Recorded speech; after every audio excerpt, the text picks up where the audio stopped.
Hi, so we're going through all of the topics in the educator guide. So we're up to your code of conduct. Now, I may seem serious when I talk about code of conduct, but it is absolutely vital to your ongoing relationships, your ongoing professionalism, your ongoing safety assessment. I can't tell you how important it is, and I'm going to give you, and you all know that, I know you know that, but I'm going to give you some tips to make sure that it's actually embedded with your families and those sorts of things. All right. So your code of conduct. So what is your code of conduct? Your code of conduct is how everybody is expected to behave in an education or a childcare service. So when you're around children, this is the behaviour that we expect of you. So if I'm the educator and you're an adult that walks into my space and there are children there is an expectation on you to behave in a certain manner. And that would be, you wouldn't walk into an early childhood service of any kind, smoking a cigarette or swearing or arguing. So, you know, we have this expectation. Now, I see lots of forums where I see different expectations come through, and I kind of wonder, well, you know, when I see providers complaining about family members, let's say, because the family member's not respecting the educator, then we've got to kind of always look back to our code of conduct, okay, and what we expect of people. All right. So imagine you're an educator and you're at home and you have a 16-year-old child, and that 16-year-old child is being 16. And that 16-year-old child challenges you, you are not going to get into a verbal altercation with your 16-year-old child in front of the children.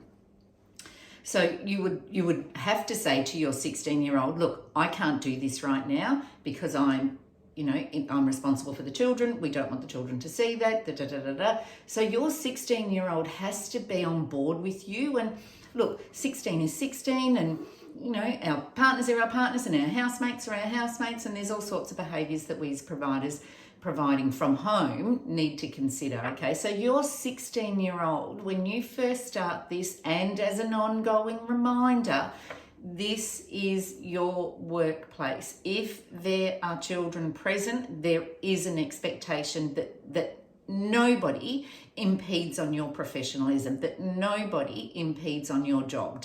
Does that make sense?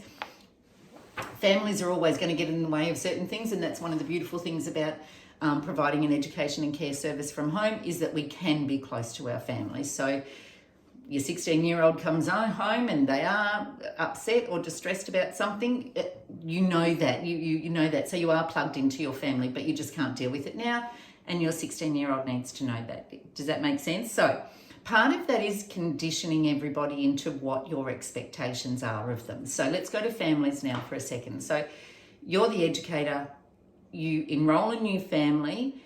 This code of conduct, or your code of conduct, should be a part of that induction period. Now, what is an induction period? An induction period is not a tour. An induction period is not the first day that the families can come in and stay for a half an hour with their child. An induction period is, in my mind, at least those first 3 months that child and that family are in attendance. So therefore, you've got those first 3 months to really put expectations in their head of them. So the most common thing that we talk to all the time is our code of conduct. So things like, you've got parents that I don't know, forget to bring children's shoes in, or whatever it is. So when you speak to the parent, you don't have to carry around a piece of paper and say, well, hello. But when you speak to parents, you just say, you know, as this is a childcare service, as this is an education and care service, as this is whatever it is, we need those items of clothing for your child, because that's how we deliver our educational program.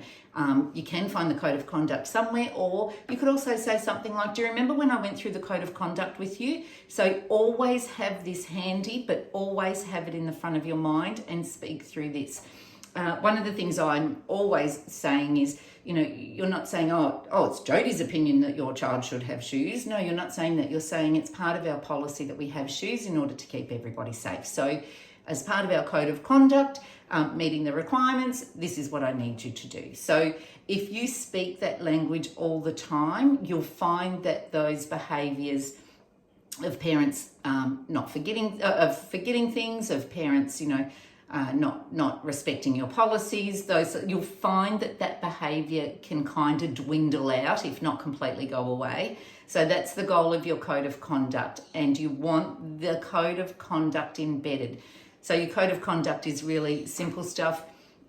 You will always put children first. You will treat all adults with respect. You will not swear. You will not smoke. You will follow the lead of the educator if anything should happen. If you are in attendance and the educator asks you to sign in or anything like that, you will do that. If you are a resident, you will make sure that you remain safe. So if that's a working with children screening of sorts, if you are a resident, you will, in your own private space, you will still make sure that is either inaccessible to children or that is safe for children, those sorts of things. So it's about the expectations we have on everybody. If families walk in the door, making sure that the door is always closed. So that's your code of conduct. That's everything that you want families to be doing or residents to be doing, including your own children. You've got to make them understand that this is your work, this is your reputation, this is what you do. And you can do it. I've worked from home for years, and I've had my child, and I know the difference. If my daughter calls out mum, I know when I need to go. And there are times when if she hears me just speaking in the office, she'll know not to approach me now. But you can bet your bottom dollar sometimes as soon as I finish a video or as soon as I'm back out there, she's standing at my door. So I like being plugged in too, so I get it. But they need to support us to do what we do, yeah? All right, so I've put some links here. Pardon me. There's always ways to get in touch. There's some, grab yourself the educator guide. It'll help you develop this kind of stuff. You need your code of conduct, so this will lead to this. So yeah, anyway, we'll talk. See ya. Bye.